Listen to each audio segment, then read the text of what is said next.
ZNS Network presents The Bahamas Tonight.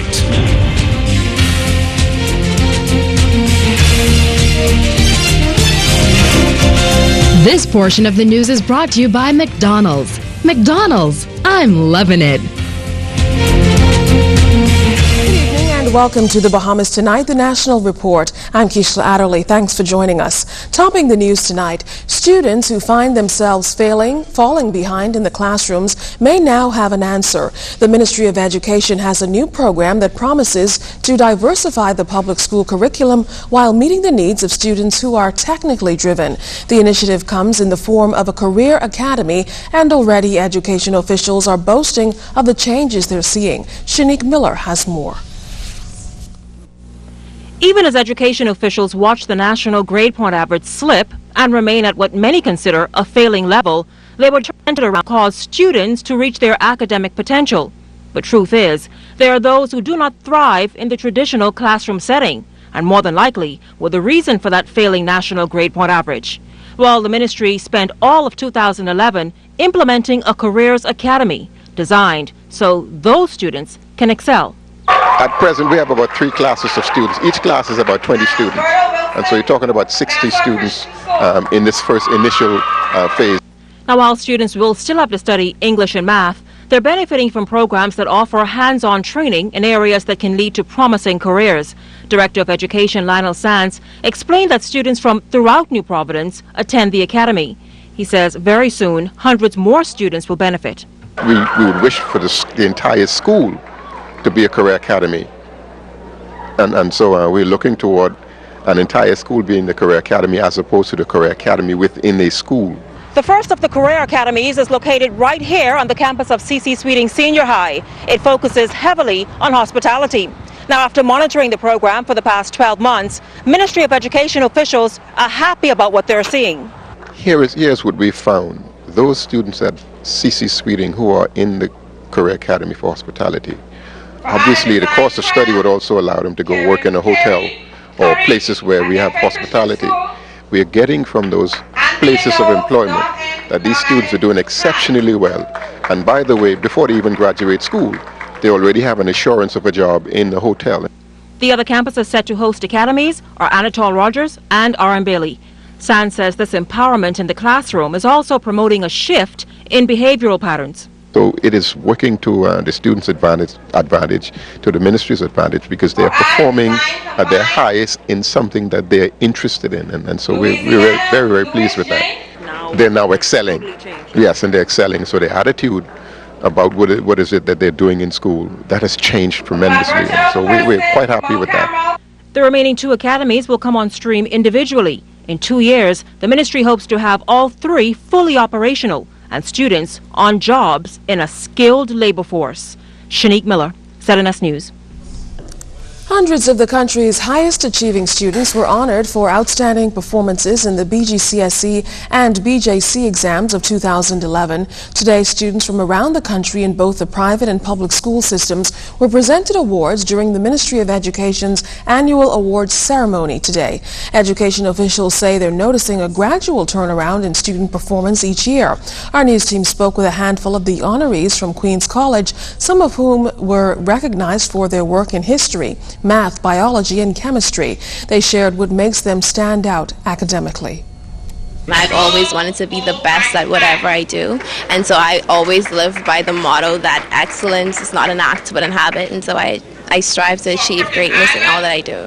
My parents are a great help in that. They always encourage me. They stuck by my side, and also they monitor different things like computers and games and things like that. It means so much. I know that now, whatever I want, as long as I work hard for it, I'm going to get it. Well, mathematics is actually my favorite subject. I just love everything to do with it, so I thought I should show that I love the subject. And about the 9 A's, I wanted to achieve as much as I can. I always say live up to your potential. You never know what you could do unless you try. And I tried, and I achieved. Well, the high achievers at Jordan Prince William School say a drive to make a contribution in the country is what drives them to study hard and apply themselves, along with the support of parents. I just really want to make my parents proud and just do well. I just want to do well, and I really like knowledge, so I just try to achieve. I realized that those who get into everything, they don't get anywhere. They just go through a lot of consequences, and if you stay away, then you will be okay. You just have to know that you can do all things through Christ who strengthens you. They play a huge role. They really support me and they encourage me to do well and just to stay focused and do my best, because only my best is good enough. CV Bethel Senior High is known for its high achievers. Many students there scored high in the BGCSE and BJC exams, and they were honored for high performance in several subject areas like this student who received honor for her high grades in religious knowledge. I decided on my own that I'm not going to procrastinate like I usually do, and I got a lot of help from the teachers and pastors or whomever, and I just put all of that together, and I follow instructions first of all, and that was it. House members are expected to return to Parliament on Monday as time winds down for this current parliamentary session as the country heads into general election mode. Leader of Government Business in the House of Assembly, the Honorable Tommy Turnquest, updated ZNS News today about the final bills expected to be tabled. We still have on the agenda a Freedom of Information bill that we intend to debate and pass. There are some amendments to that bill that we would like to amend before the term, so that would be in place with the legislation. There are 3 financial services bills that were passed in the Senate that we still have to pass in the House of Assembly relating to the payment systems bill. The central bankers reviewed, and the Senate has now passed. The House of Assembly needs to pass the Companies Amendment Bill, and the Bankruptcy Amendment Bill still have to be passed. Parliamentary registration officials say they've seen a spike in voter registration. According to officials from the department, new applicants have been coming in by the hundreds of late. Carla Palmer has this report on predictions on the final voter count. 146,000. That's the number of Bahamians registered to vote so far in this year's upcoming general elections, according to Parliamentary Commissioner Errol Bethel. Well, yesterday we did over 500 people, and each day since we started issuing cards has been very good.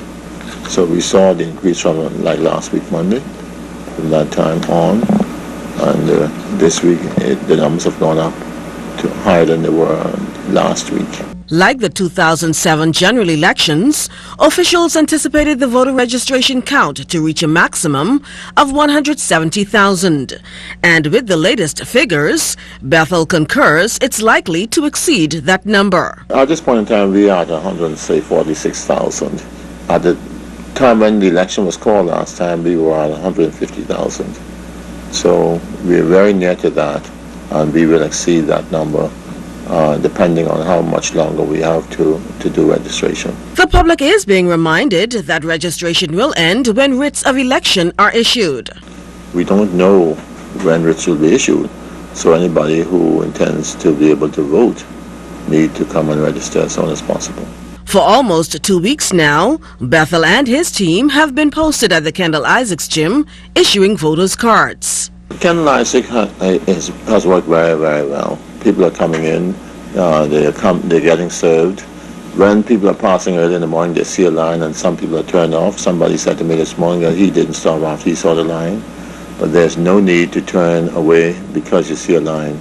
Once the line starts to move, everybody who is in that line, whether it's 200, 300 people, they go in at the same time, because we have like 23 different centers serving people on the inside. So once they get inside, the persons who go in, they are split into different groups, and they get served very, very quickly. This Friday was supposed to have been the last day for the issuance of voters' cards here at the Kendall Isaacs Gym. However, the timeline will be extended, according to Bethel, by about 2 or 3 days. We are likely to go beyond Friday for a few days into next week. We will have to make a public announcement about that. Carla Palmer, ZNS News. The Democratic National Alliance, DNA, recently ratified 5 new candidates to its election campaign.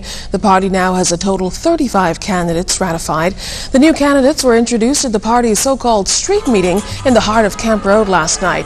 The candidates include former PLP candidate Dr. Madeline Sawyer, running in Southern Shores, Delano Monroe for Mical, Rosanna Podesta Moore is the DNA's candidate for Killarney, George Taylor for North Eleuthera, and the party's chairman Mark Humes will run in Fort Charlotte.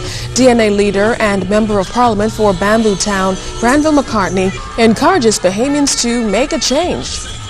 As citizens of this country, you are the best. You are the best.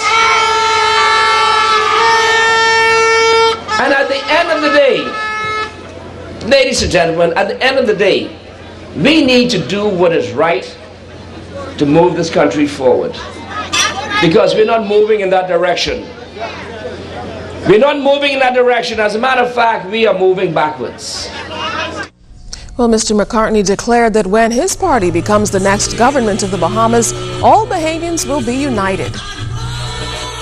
We must be one. And I don't listen to the talk when people say that can't happen. Well, we're going to make it happen. As a country, we're going to make it happen. We're too small of a country to let it go. And we have too much to offer, not only the Bahamas, but this world. The final candidates will be announced this weekend in Freeport, Grand Bahama. 2,200 police officers were expected to cast votes today for a new team to head the Police Staff Association for the next 11 months. But the election didn't go without incident. Vern Carey reports on why a lone protester claims the entire process was flawed. Police officers casting their ballots for some 60 contenders vying for a place on the leadership team of the Police Staff Association. That includes 22 constables, 14 corporals, 17 sergeants, and 4 inspectors. Polls opened at 9 a.m. at the Police Staff Association on Bank Lane, police headquarters, and the training college. Officers on Grand Bahama and other islands also cast ballots for the candidates of their choice. Sergeant Dwight Smith, who's vying for a second term as chairman, described the process as smooth. He also talked about the turnout. We had a great morning. A lot of person turned out, certainly at this area in Bank Lane. And also the report I'm getting from the police court is the same thing. One of the things that we're faced with Grand Bahama is getting more influx because due to the government sports that is going to be held over there, a lot of the officers from Nassau is in Grand Bahama. So they're going to be going there. So there were some little things that we had to iron out. There was also a lone protester campaigning against the election, calling the entire process flawed and inconsistent.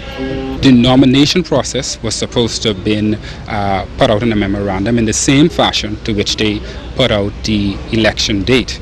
We can find documents for the electoral date, but not the date for nominations, and that shows some level of contamination in the process.